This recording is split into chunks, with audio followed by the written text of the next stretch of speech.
And we're live. Thank you so much for tuning in today. So, today I'm going to do a shorter stream. I'm just going to give you a few of my thoughts on this situation that's unfolding with Epstein and Trump. So, the long story short is that one of the promises of the Trump administration was to release the Epstein files. And this is something that I have been very excited to learn more about. I generally am very interested in any of these secret things that are shrouded in mystery. And I'd like to know more. I want to know more about JFK and RFK and MLK. And, so I'm very excited about this. Truth and Reconciliation Commission that they're creating in order to unearth a lot of these very well kept secrets. With that said, I think this is a very complicated situation, and I think a lot of people get this wrong. So I wanted to share some of my thoughts, and I'm willing to bet that most people watching this are not going to agree at first with what I'm saying. And this is probably going to be a contrarian take on Epstein. And I'm just going to kind of tease you right now by telling you that let's say that somebody was involved with Epstein. I don't necessarily know that they should go to prison. So if you want to understand my justification for thinking that way, which by the way, I think the things that Epstein did were horrible, but if you want to know why I'm saying that, keep listening.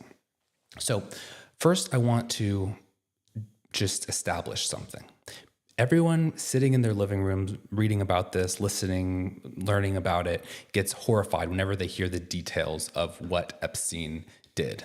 It's really sickening. It really is. But the problem is that it's one thing to hear about this situation and just say, oh, that was so bad what all these people did. They flew on his jet. They went to his island. Didn't they know what he was involved in? Now, I'm not defending anyone who was a sexual predator. This is very bad. But there's a lot of people who went to dinner with him and took money from him and all of these things. And the thing that you have to understand is that when you are in these types of situations, you don't necessarily know how to act. Sometimes you kind of have an idea and then you act against your better judgment. And sometimes you really just don't know how to handle these types of things. This is not a common situation that a lot of people find themselves in. And basically almost nobody is experienced dealing with these types of situations. So let's imagine you, a normal person, was approached by Epstein, who was still alive at the time, very powerful, a billionaire, and he took an interest in what you were doing. He was talking very nicely to you. He wanted to maybe pay for some of your stuff and give you a free ride on his jet or take you to a Caribbean island and so on and so forth. And a lot of people would bend over backwards to be associated with him. You have this is something that's just, you have to admit that most people would do this. And I don't think that most people are bad people. Now, it does change when you get to people who are very wealthy and very experienced in the world. Some of these people really should have known better. But there is some level to which I don't think it's fair to judge the people who were wrapped into his web. It's difficult to navigate these types of situations. And so I think we should first approach this with a little bit of grace and give grace to some of these people. And although there's definitely horrible things that happened, we have to understand that it's complicated. And you can say, no, it's not complicated. But when you're really in that situation, you don't know unless you've been in a situation like that. And it's easy to say what you would have done, and there's definitely a right answer of what there is to do, but it's hard to actually navigate when there's a very wealthy and powerful person who's being nice to you and wants to hang out and do things and fund your stuff. And it's very tempting to overlook the flaws, and you don't know the full extent of all the things he did. Of course, now with 2020 hindsight, most people would not affiliate with him. But you also have to realize that people were acting with less information.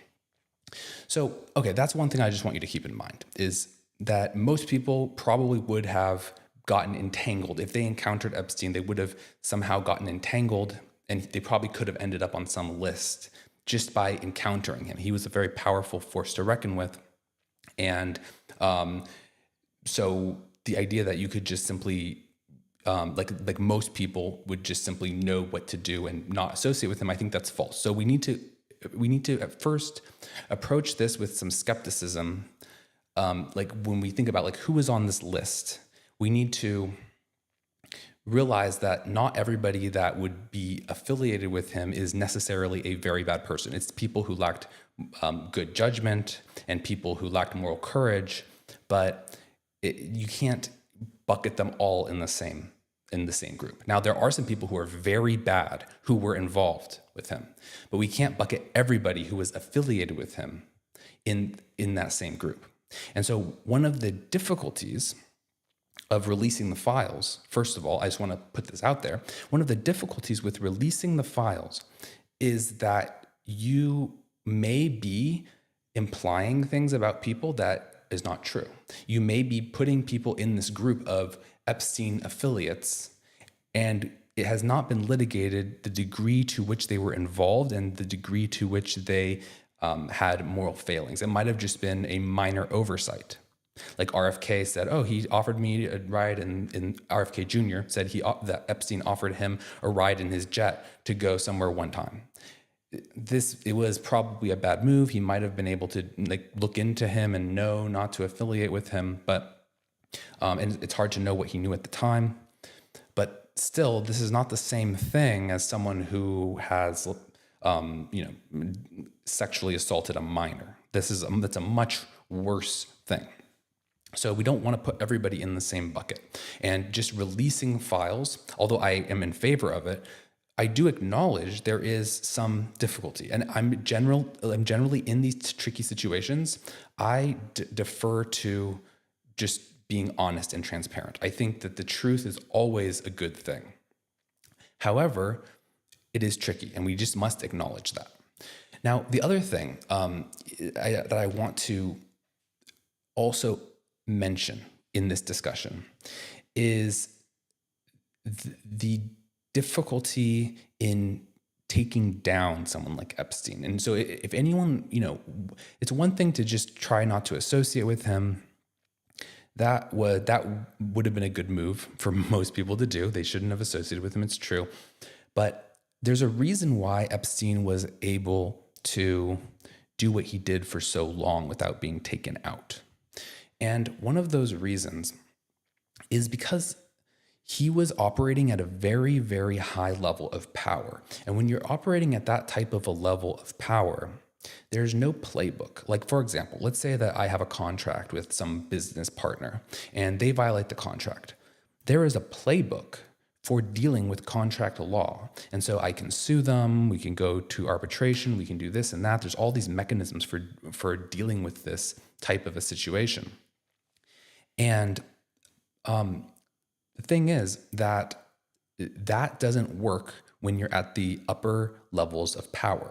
So when you are, for example, going up against someone who has friends in all of the agencies, the CIA, the FBI, foreign governments, etc., right? And they are willing to be extremely violent, be extremely aggressive, and are willing to go after you, and they make all these very credible threats against you if you do anything against them. You have to realize that there's not an easy way to resolve this. There's no one you can call. There's no one who's dealt with this before who can tell you how to solve the situation. People are really on their own. And this also makes it really tricky. It just makes it especially tricky for anyone who has ever crossed paths with him, because essentially they're in this world where there is no playbook for. So maybe there are people who were affiliated with him. They got dragged into some things they didn't want to get dragged into. And then now all of a sudden they're like, what do I do? Like, how do I, get myself out of this situation? And you could imagine that, like, let's say that he has some blackmail on them. Like, what are you supposed to do? Report that he has blackmail on you? Like, you can't really do that. There's just, your options are very limited. And basically you're scared and isolated. You can't tell anybody about what you've done because it will implicate you. You can't, or maybe even they could even be allied with him, and word could get back to him, and then he can take action against you. So you can't talk to anybody. You're basically just scared and isolated and under threat. And in those situations, again, people do things, they're scared, and then they take actions that are rash and bad, and they're kind of backed into a corner. And so it's complicated. It's really complicated how everybody it handles this, and it's easy to, again, sit at home and say, oh, I wouldn't have done any of that. I would have just gone up and punched him in the face, or whatever you would have supposedly done. But realistically, most people get scared, and most people just don't handle these things well. And the type of things that you handle well are the types of things you have experience with, and you get multiple tries at it. Like things that you've practiced, and like, let's say that you do sports and you play some competition, and after your 10th time in this competition, you're going to do pretty well. But the first time you enter some sort of competition or game, you'll probably do pretty bad because you're not used to it. So this, for even the most experienced veterans of the most experienced power brokers in the world, like, they really typically did not navigate these types of situations often.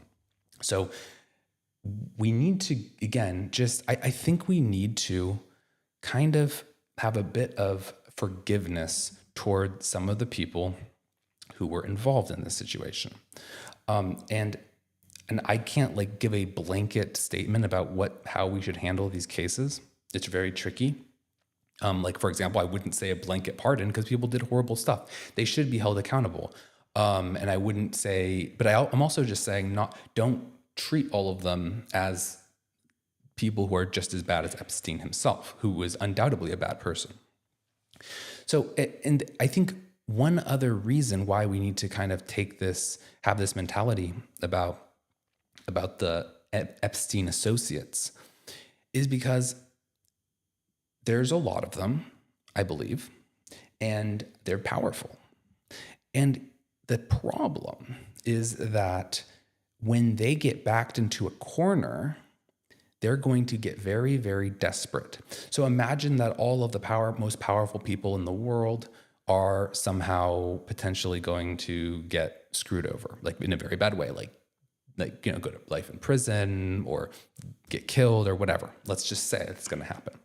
They're going to be highly motivated to push back against whatever is bringing that justice to them. And maybe they, in some sense, deserve it. But pragmatically speaking, if you go at this full force and are going to punish anybody with any sort of affiliation to Epstein, the problem with that is that they're going to be backed into a corner, and then they're going to start to get violent. Like if you corner an animal, they might attack you.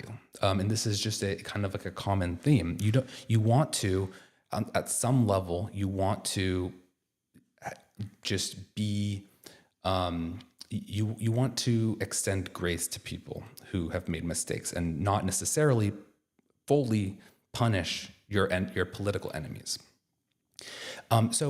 And this brings us to the next thing that makes this a very tricky situation.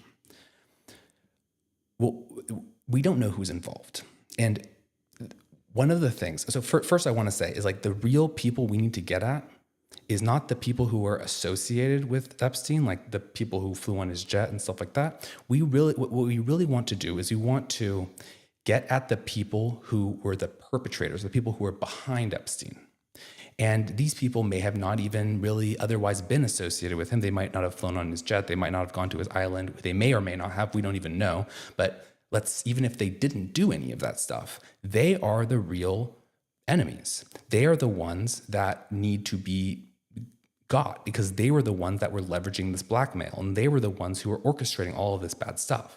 And if we focus too much on who went on his plane and all of this stuff, what we're doing is we're angering the masses of powerful people who got wrapped up in this, understandably so too, because most people wouldn't have navigated this well either. If you were in their shoes, you probably wouldn't have known what to do. But a lot of people got wrapped up in this situation, and then then now we're going after them with a fury, saying that they're like international pedophiles and whatever. Like they're going to resist, and they're going to completely block this investigation, and at least give us a very hard time as we pursue justice. When really what we want to do is just be like, hey, you guys, look, maybe some of you deserve some punishment. We got to look on a case by case basis. Like, you really shouldn't be having sex with children. Like, this is like obviously, like, there has to be justice, but we need to be smart about how we go about that, and not be overly punitive for the victims, or AKA the associates who were dragged into this. They are, in a sense, victims, even though they're also perpetrators, they're also victims. We need to acknowledge this complex relationship, and we need to basically build an alliance of them and us against the perpetrators, because I'll tell you that someone who got dragged into this bullshit fucking hates whoever is the perpetrator, who is behind this, who is the person behind the curtains, or the people behind the curtains.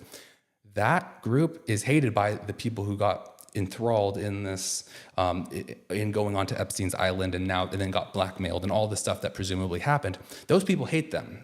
I mean, imagine if you got blackmailed. You would hate the person blackmailing you more than anything, but you also wouldn't want the blackmail to come out. So it's complicated. And so, we really want to know is who are the perpetrators. So, in order to do that, you have to march through.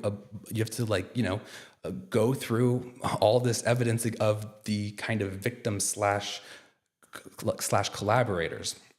And that muddies the water. And of course, it's not going to be easy to even if you had all the information and you were willing to go through all of it and you had all that access, it would still be hard perhaps to even know who was really behind it. That will take a lot of investigation.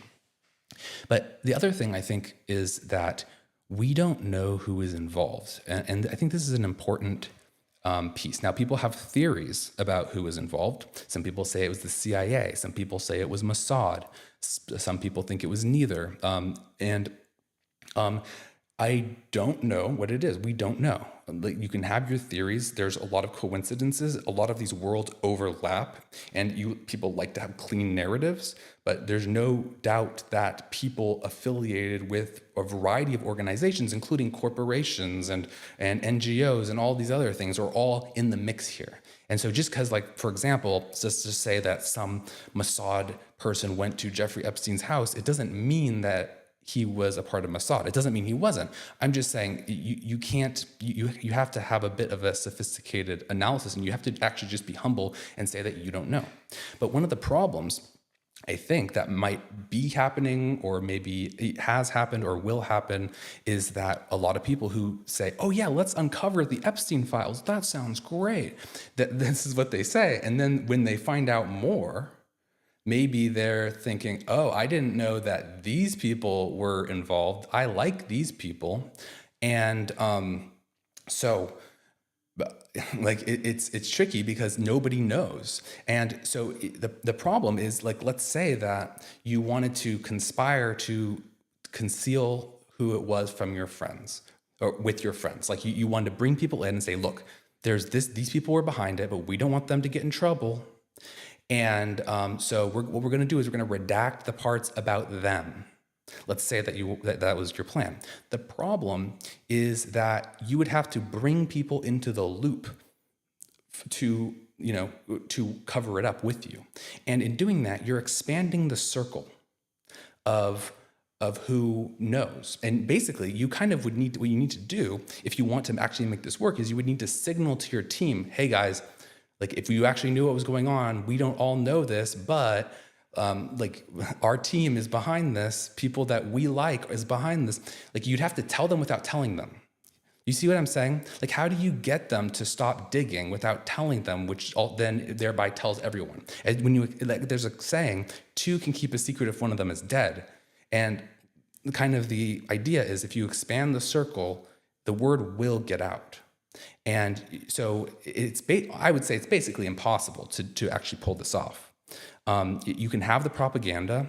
You can have propaganda that says this group was involved, this group wasn't involved, but that only works if you just never allow anyone to look into it. Because once you try to collude to cover it up, that's not going to be sustainable. It's going to be too juicy. I mean, that is very juicy.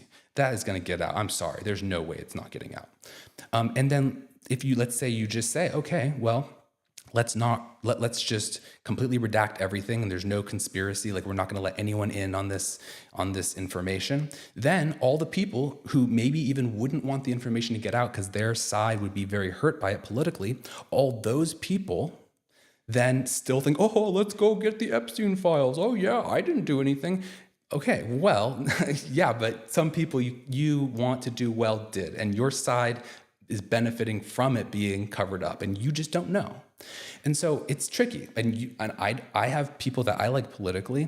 I don't know how involved they are. I would personally rather the truth come out and justice be served. I think because I just think that that's the moral thing to do. But I don't know if on net, like if certain outcomes would necessarily be in my favor if that were to happen. Like maybe certain policies that I like wouldn't get through government. I don't know. And but I do think that time will tell. I think that you can't really conceal something like this forever. The truth gets out. And so ultimately, like for someone who's involved, I think what the best thing they should do is just defect to the side of truth and try to help, uncover what really happened, because that's basically the only way that you can, you can save yourself, I guess, is at least you can do the right thing. You're not going to keep it concealed forever. It's just not going to happen. One final thought is that, so basically, people are upset because Trump didn't really release much. It was like a very minimal release, and he like gave some things to some influencers, but he didn't put the materials online. And they say this is just the first phase, and who knows what that means. I don't think that we can read too much into this. This is undoubtedly tricky. It's tricky because there's definitely a lot of people who are not bad people who are caught up in this in some way, shape, or form, that are mentioned, that are in the flight logs here and there, like they didn't do anything. So it really is, would not be good to implicate them in something that they really didn't have anything to do with, when really, to some extent, some of these people are actually victims and not perpetrators. And so we don't know. I think it makes sense to be it makes sense to be tactful in going about this. This is not something, I think other things, perhaps like the JFK assassination, I don't see why you have to be so delicate about this information in the modern day. It was a very long time ago. I don't think it's a similar situation, although I would love to hear the arguments for it. But I think this is a tricky one.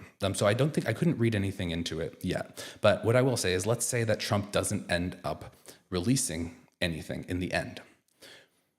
I think that kind of absolves his enemies to some extent, because I think that if it was at least, maybe not fully, it doesn't fully absolve them, but if he doesn't end up releasing any files, I would say that his enemies are the CIA and American deep state. And if they are not, if the stuff is not released, I think he would release, if it was just them and they were the only ones behind Epstein, I think he would release them. And so if he doesn't, we can probably rule out that it was just the CIA or something along those lines. So anyway, those are my thoughts. I think this is a complex situation. Yeah, so thanks for tuning in. I will see you guys tomorrow.